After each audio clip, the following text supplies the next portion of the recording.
Collector வந்து ஒரு நிமிஷம் வாங்கி படிக்கிற நேரம் இல்ல சார். அப்படி என்ன சார் கலெக்டர்?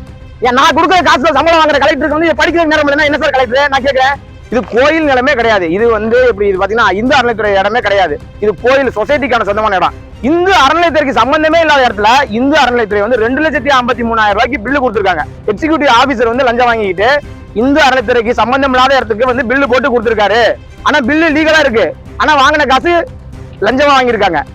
அந்த கம்ப்ளைண்ட வாங்கி ஒரு நிமிஷம் அந்த கலெக்டர் படிச்சு பார்க்க கூட அவங்களால டைம்ல 50 பேர் போறோம், மக்கள் பொதுமக்கள் போறோம். அதை வாங்கி ஒரு படிச்சு பார்த்துருந்தாங்கன்னா முடிஞ்சிருச்சு. அதை படிக்க கூட பார்க்கல. அந்த நிகழ்ச்சி வந்து மக்களை தேடின்னு சொல்லாதீங்க, மக்களை சாகடிக்கிற நிகழ்ச்சி தான். கேட்டா மக்களை சாகடிக்கிறதுக்கு தான் அரசாங்கமா? அது காரைக்குடியில பாண்டி முனீஸ்வரன் கோயில். இந்த கோயில் கிட்டத்தட்ட ஒரு ஏக்கர் உள்ள இடம். இது வந்து ஒரு 3 தலைமுறையா நாங்க இங்க சாமி கும்பிட்டு இருக்கோம். இந்த 3 தடவையா சாமி கும்பிட்டு இருக்க இந்த கோயில்ல திடீர்னு ஒரு ரவுடி உள்ள புகுந்து 40 சென்டிகிட்ட உள்ள நிலத்தை வந்து திடீர்னு அடைச்சு கோயில் இருக்க பூசாரியை அடிச்சு விரட்டி இந்த சாவியெல்லாம் பறிச்சுக்கிட்டு இடத்த வந்து அடைச்சிட்டாப்ல. இதுக்காக ஊர் மக்கள் எல்லாரும் சேர்ந்து போராடி 6 மாசமா போராடி தாசில்தார்ட்ட ஒரு ஆர்டர் வாங்கிட்டோம்.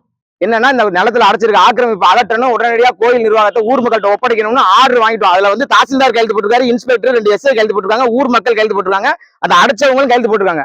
ஆனா 1 வருஷம் ஆச்சு, கிட்டத்தட்ட 8 மாசம் ஆச்சு இந்த ஆர்டர் கொடுத்துமே தாசில்தார் ஆர்டர் கொடுத்துமே அவர் வந்து ஒபே பண்ணல. ஒபே பண்ணாதனால அங்க திரும்ப போராட்டம் நடத்தியுமே இப்ப தாசில்தார் என்ன சொல்றாருன்னா எங்கனால முடியாது அப்படிங்கிறாரு. இதுக்கு முக்கிய காரணம் எப்படின்னா, இதுக்கு முன்னாடி ஒரு டிஎஸ்பி ஒருத்தர் இருந்தாரு பிரகாஷ் சொல்லிட்டு, அவர் தான் வந்து இது எப்படின்னா காசு வாங்கிட்டு பண்ணிட்டாப்ல. நாங்களுமே வந்து வேற வழியே இல்லாம லஞ்சம் கொடுக்குறது தப்புன்னு தெரிஞ்சுமே ஊர் மக்கள் வேற வழியே இல்லாம ஒவ்வொரு குடும்பத்திலையும் 500 ரூபாய் கலெக்ட் பண்ணி ஒரு 30 குடும்பத்துல இருந்து 15,000 ரூபாய் கலெக்ட் பண்ணி டிஎஸ்பி முன்னாடி இந்த டிஎஸ்பி பிரகாஷ் ஆட்ட போய் நாங்க கூட கொடுத்தோம். லஞ்சம் கொடுக்குறது தப்புன்னு தெரிஞ்சு எங்களுக்கு வேற வழியே தெரியல. கோயில் இடத்தை மீட்கணும்னா லஞ்சம் கொடுத்தாதான் மீட்க முடியும்னு சொல்லிட்டாங்க. அதனால அவர்கிட்ட கூட 15,000 நாங்க லஞ்சம் கொடுத்து அதுக்கப்புறம் நாங்க கம்ப்ளைண்ட் பண்ணி எஸ்பி ஆஃபீஸர் என்கொயரி பண்ணியும் திரும்பவும் இந்த இடத்த எடுக்கல. இப்ப திரும்ப திருவிழா என்ன 26ஆம் தேதி திருவிழா வருது. 26ஆம் தேதி திருவிழாவுக்கு நாங்க என்ன கேட்கறோம்னா, அந்த கம்பி ஆக்கிரமிப்பு எடுத்து கொடுத்துட்டு கோயில் நிர்வாகத்தை வந்து பொதுமக்கள்கிட்ட ஒப்படைங்க, திருவிழா நடத்தணும்னு நாங்க கேட்கிறோம். இல்ல ஒரே ஒரு ரவுடி அவர் சொல்றதை இந்த கவர்மெண்ட் அரசு அதிகாரிகள் எல்லாம் கேட்பாங்க அப்படிங்கிற மாதிரி இங்க நிக்கிறாங்க. என்ன சொல்றாங்கன்னா, திருவிழா முடியட்டும் பாத்துக்கலாம் அப்படிங்கிறாங்க. 6 மாசத்துக்கு முன்னாடி நடந்த திருவிழாலையும் இதே மாதிரி சொல்லிதான் திருவிழா நிப்பாட்டினாங்க. இப்ப நாங்க என்ன கேட்கறோம்னா, இந்த ஆக்கிரமிப்பு அகற்றதுல என்ன பிரச்சனை?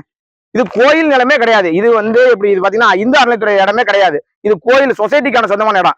இந்து அறநிலையத்துறைக்கு சம்பந்தமே இல்லாத இடத்துல இந்து அறநிலையத்துறை வந்து 2,53,000 ரூபாய்க்கு பில்லு கொடுத்திருக்காங்க. இந்து அறநிலையத்துறை சம்பந்தமே இல்லாம இடத்துக்கு இந்து அறநிலையத்துறை கொடுத்திருக்காங்க. அப்ப இந்து அறநிலையத்துறைக்கு எவ்வளவு லஞ்சம் கொடுத்துருவாங்க? இங்க இருக்க இஓ எக்ஸிகியூட்டிவ் ஆபீசர் வந்து லஞ்சம் வாங்கிட்டு இந்து அறநிலையத்துறைக்கு சம்பந்தம் இல்லாத இடத்துக்கு வந்து பில்லு போட்டு கொடுத்திருக்காரு. ஆனா பில்லு லீகலா இருக்கு. ஆனா வாங்கின காசு லஞ்சமா வாங்கியிருக்காங்க. இங்க இருக்க தாசில்தார் வந்து சும்மா ஒரு பேருக்குன்னு ஒரு தாசில்தார். நீங்க என்ன காசு கொடுத்தீங்கன்னா உங்க சொந்த நேரத்தை கூட பட்டா போட்டு, சொந்த இடமா இருந்தா கூட அது வேற ஒருத்தர் பட்டா போட்டு கொடுக்கணும். அந்த தாசில்தார்ட்ட போய் சொல்லலாம். ஏன்னா இந்த ஆர்டர் ஒபே பண்ண சொன்னோம்னா, ஆர்டர் போடுற வரைக்கும் அவர் ஓகேன்னு சொன்னாரு. ஆர்டர் போட்ட பிறகு தாசில்தார்ட்ட லஞ்சம் கொடுத்தாங்களா இல்ல மிரட்டுறாங்களா? கலெக்டர் போன் பண்ணி சொல்றாங்க, அந்த இதை வந்து எடுங்க, ஆக்கிரமிப்பு அகற்றுங்கன்னு சொல்லி கலெக்டர் முதற்கொண்டு சொல்றாங்க. கலெக்டர் சொல்லிங்க தாசில்தார் எடுக்கல அப்படின்னா எல்லாருக்குமே வந்து இந்த ரவுடி வந்து பணத்தை கொடுத்து அடைச்சிடாரு. அது ஏழைக்கு ஒரு சட்டம், பணக்காரனுக்கு ஒரு சட்டம். காசு இருந்தா கோயில் இடத்தையும் அடைக்கலாம் அப்படிங்கிற மாதிரி இவங்க நினைச்சிட்டு இருக்காங்க. நாங்க இது தொடர்ச்சியா போராட்டம் பண்ணி பார்த்துட்டோம், எல்லா விதமான போராட்டங்களும் பண்ணி பார்த்துட்டோம். ஆனா ஏழைங்கிறனால மக்களை வந்து யாருமே கண்டுக்கிறது இல்ல. இந்த அரசாங்கம் வந்து செயல்படணும். அதாவது நாங்க கலெக்டரை போய் நாங்க சிங்கமுனர்ல போய் மக்களை தேடின்னு சொல்லி ஒரு நிகழ்ச்சியில போய் பார்த்தோம். அந்த கம்ப்ளைண்ட வாங்கி ஒரு நிமிஷம் அந்த கலெக்டர் படிச்சு பார்க்க கூட அவங்களால டைம்ல 50 பேர் போறோம், பொதுமக்கள் போறோம். அதை வாங்கி ஒரு படிச்சு பார்த்துருந்தாங்கன்னா முடிஞ்சிருச்சு. அதை படிக்க கூட பார்க்கல. அந்த நிகழ்ச்சி வந்து மக்களை தேடின்னு சொல்லாதீங்க, மக்களை சாகடிங்கிற நிகழ்ச்சி தான். கேட்டா மக்களை சாகடிக்கிறதுக்கு தான் அரசாங்கமா? ஒரு கோயில் நிலத்தை மீட்டு கொடுக்க சொல்லி இவ்வளவு போராட்டம் பண்ணி கூட இந்த அரசாங்கம் வந்து எடுத்து கொடுக்க மாட்டேங்குது. டிஎஸ்பி போய் கேட்கிறான், டிஎஸ்பி சொல்றாரு விடுங்க சார், 40 சென்ட் தானே போயிட்டு போகுது அப்படிங்கிறாரு. ஏன்னா ஒரு கேட் வேணா போட்டு தரேன், அங்க வேணா நீங்க போயிட்டு வாங்க அப்படிங்கிறாரு. என்ன எங்களுக்கு கேட்கலாமா? அந்த நிலத்தை எங்களுக்கு பட்டா போட்டு கொடுங்கன்னு கேட்கலாமா? கோயில் நிலத்தை மீட்டு கொடுங்க, கோயில் நடத்தணும்னு கேட்கறான். ஒரு கோயில் இங்க இருக்க எந்த கோயிலும் இப்படியே போய்கிட்டே இருந்துச்சுன்னா கோயிலே இல்லாம அழிஞ்சு போயிடும். அந்த சூழலே இப்ப உருவாக்கிட்டு இருக்கு. தயவு செய்து அரசாங்கம் இதுக்கு மேல நாங்க என்ன கோரிக்கை வைக்க முடியும்? கலெக்டரா இருந்தாலும் சரி, இதுக்கப்புறம் எஸ்பி ஒரு ஆள் தான் நேர்மையான, சிவகங்கை மாவட்டத்துல எஸ்பி ஒரு ஆள் தான் நேர்மையான ஆள்.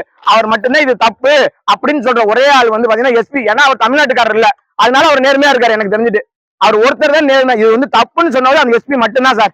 சரி யாருமே சார் கலெக்டர் வந்து ஒரு நிமிஷம் வாங்கி படிக்கிற நேரம் இல்ல சார். அப்படி என்ன சார் கலெக்டர்? நான் கொடுக்குற காசுல சம்பளம் வாங்குற கலெக்டருக்கு வந்து படிக்கிற நேரம் இல்லைன்னா என்ன சார் கலெக்டர்? நான் கேட்கிறேன், இது படிக்க முடியாதா? 50 பேர் போறோம் சார் இங்க இருந்து கிளம்பி சிங்கம் இருக்கு. ஒரு கலெக்டர் வாங்கி படிக்க முடியல, அப்புறம் என்ன சார் கலெக்டர் கழிக்கிறாங்க? எஸ்பி படிச்சு பார்த்து சொல்ல தப்பு. இது வந்து ரெவன்யூ டிபார்ட்மெண்ட் சொல்லட்டும், நான் பாதுகாப்பு கொடுக்குறேங்கிறாரு.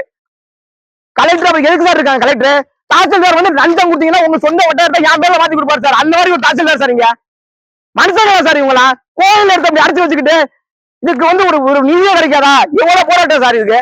எவ்வளவு போராட்டம் நடத்தி பார்த்துருவோம் சார். இவங்க வந்து ஏழைகளை வந்து மனுஷனாவே கருதுறது இல்லை சார். இவங்க ஒரு லஞ்சம் வாங்கிக்கிட்டு ஈவோ வந்து இந்து அறநிலையத்துறை சம்பந்தமே இல்லாத இடத்துக்கு வந்து ஈவோ வந்து இது கொடுக்க சார். இதுக்கு மேல என்ன சார் எவிடன்ஸ் வேணும்? எங்களால நீதிமன்றம் போய் வக்கீல புடிச்சு காசுல ஒன்று எங்களுக்கு காசு இல்ல சார். ஆனா இது அரசியா இருக்கு. இது கேட்கலாம்ல சார்? விஜிலன்ஸ் கேட்கலாம்ல சார்? இதுக்கு மேல என்ன சார் வேணும்? எவிடன்ஸ் என்ன சார் வேணும்? பில்லு இருக்கு சார். இந்த பில்லு போட்டீங்கன்னா வருது சார். 2,53,000 கொடுத்துருக்காங்க சார். இந்த இடத்துக்கு கொடுத்துருக்காங்க சார். ஆனா இது இந்த அறநிலையத்துறை இடமே இல்ல சார். இது கோயில் சார். கோயிலுக்குள்ள இந்த கோயில் வந்து இந்த அறநிலையத்துறை கண்ட்ரோல இல்லாத கோயில் சார்.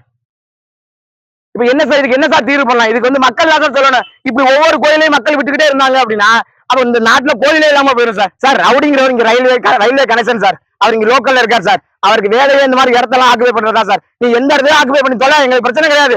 கோயில் இடத்தையும் எடுக்கிற நாங்க சாமி விட்டு இருக்கோம். 3-4 தலைமுறை சாமி விட்டு இருக்கோம். எல்லாரும் இதுக்கு முன்னாடி இருந்த டிஎஸ்பி, இதுக்கு முன்னாடி இருந்த டிஎஸ்பி கரெக்டர்.